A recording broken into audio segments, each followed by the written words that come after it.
আজি অক্টোবৰ মাহৰ কিমান তাৰিখ 27 তাৰিখ কি বাৰ সোমবাৰ 2025 চনৰ অক্টোবৰ মাহৰ 27 তাৰিখ সোমবাৰ তেনেহলে 2026 চনৰ ফেব্ৰুৱাৰী মাহৰ 18 তাৰিখ কি বাৰ হ'ব খুব এটা ধুনীয়া অংক তোমালোকে মনোযোগৰে শুনা অতি সহজতে কৰিব পাৰিবা মনোযোগৰে শুনিবা চোৱা বহুত চোৱা অক্টোবৰ মাহৰ কিমান তাৰিখ দিয়া আছে 27 তাৰিখ অক্টোবৰ মাহৰ কিমান দিন 31 দিন তো 31 ৰ পৰা যদি 27 যায় কিমান থাকে 7 অক্টোবৰৰ পিছত কি মাহ হয় নৱেম্বৰ মাহ হয় নৱেম্বৰ মাহটো কি মাহ হয় ডিসেম্বৰ হয় ডিসেম্বৰৰ পিছত কি হয় জানুৱাৰী ইয়াৰ পিছত কি হয় ফেব্ৰুৱাৰী মনোযোগৰে শুনিবা তো অক্টোবৰ মাহত আমাৰ 4 দিন বাকি আছে বৰ্তমান হয়নে এতিয়া চোৱা নৱেম্বৰ মাহত কিমান দিন 30 দিন ডিসেম্বৰ মাহত কিমান দিন 31 দিন জানুৱাৰী মাহত কিমান দিন 31 দিন আৰু ফেব্ৰুৱাৰী মাহত কিমান দিন দিয়া আছে 18 প্ৰথমতে আমি কি কৰিম যি কেইটা মাহ দিয়া আছে অক্টোবৰ ইয়াৰ পিছত নৱেম্বৰ তাৰ পিছত ডিসেম্বৰ তাৰ পিছত জানুৱাৰী তাৰ পিছত ফেব্ৰুৱাৰী প্ৰত্যেক মাহৰ দিন কেইটা আমি এনেদৰে লিখি লম চোৱা আমাৰ উলিয়াব লাগে বাৰ হয়নে কি বাৰ হ'ব তো আমি বাৰ উলিয়াবলৈ হলে প্ৰথমতে আমাৰ কি কৰিব লাগিব দিন কেইটা একেলগ কৰিব লাগিব মানে যোগ কৰিব লাগিব এতিয়া আমি এই কেইটা কি কৰিম যোগ কৰিম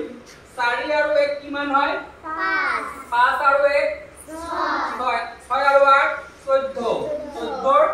4 হাতত কিমান 1 3 আৰু 3 6 আৰু 3 9 আৰু 1 10 আৰু হাতে 1 11 তো আমি কিমান দিন পালো 114 দিন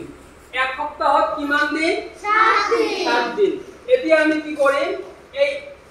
114 কি কৰিম আমি হাতেৰে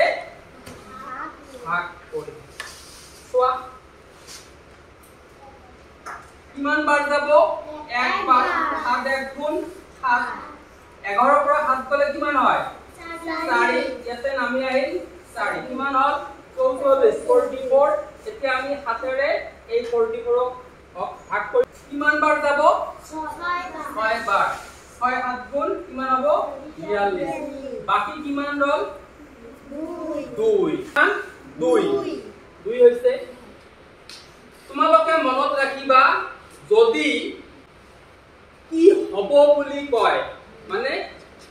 পিছৰটো উলিয়াব কয় দিয়া আছে 25 উলিয়াব লাগে 26 হয়নে তেতিয়াহলে কি কৰিব লাগিব যদি যেটো বাকি থাকিব সেই বাকিটো সেই বাৰৰ লগত যোগ কৰিব লাগিব আমাৰ কি বাৰ দিয়া আছে সোমবাৰ দিয়া আছে তো সোমবাৰৰ লগত যদি 2 যোগ কৰো তেতিয়াহলে কি বাৰ পাম সোমবাৰৰ লগত কি বাৰ হয় মঙ্গলবাৰ ইয়াৰ পিছত কি বাৰ হয় মঙ্গলবাৰৰ লগত কি বাৰ হয় বুধবাৰ তাৰ মানে কি হল সোমবাৰ আমাৰ দিয়া আছে ইয়াৰ ভিতৰত দুইটা বাৰ সোমবাৰৰ পিছত মঙ্গলবাৰ তাৰ পিছত বুধবাৰ তেনেহলে আমাৰ কি হ'ব 2026 চনৰ ফেব্ৰুৱাৰী মাহৰ 18 তাৰিখ কি বাৰ হ'ব বুধবাৰ ইয়াতে হ'ব বুধবাৰ তোমালোকে নিশ্চয় বুজা নাই মই ক্লিয়াৰ কৰি দি আছো যিটো বাকি থাকিব 1 হওক 2 হওক 3 হওক 4 হওক যিটো বাকি থাকিব সেইটো যিটো বাৰ দিয়ে থাকিব সেইটোৰ লগত যোগ কৰিব লাগিব এতিয়া চোৱা দিয়া আছে আমাৰ সোমবাৰ 2 যোগ মানে সোমবাৰ ভিতৰত দুটা বাৰ কি বাৰ মঙ্গলবাৰ আৰু বুধবাৰ বুজি পোৱা নাই যিটো বাকি থাকিব সেই বাৰটোৰ লগত এটা যোগ কৰিব লাগিব 2 মানে দুটা বাৰ সোমবাৰৰ পিছত মঙ্গলবাৰ এটা বুধবাৰ এটা সোমবাৰৰ পিছত যদি 2 হয় তাৰ মানে মঙ্গলবাৰ এটা বুধবাৰ এটা যে 2 নম্বৰ বাৰ গতিকে ইয়াৰ উত্তৰ হ'ব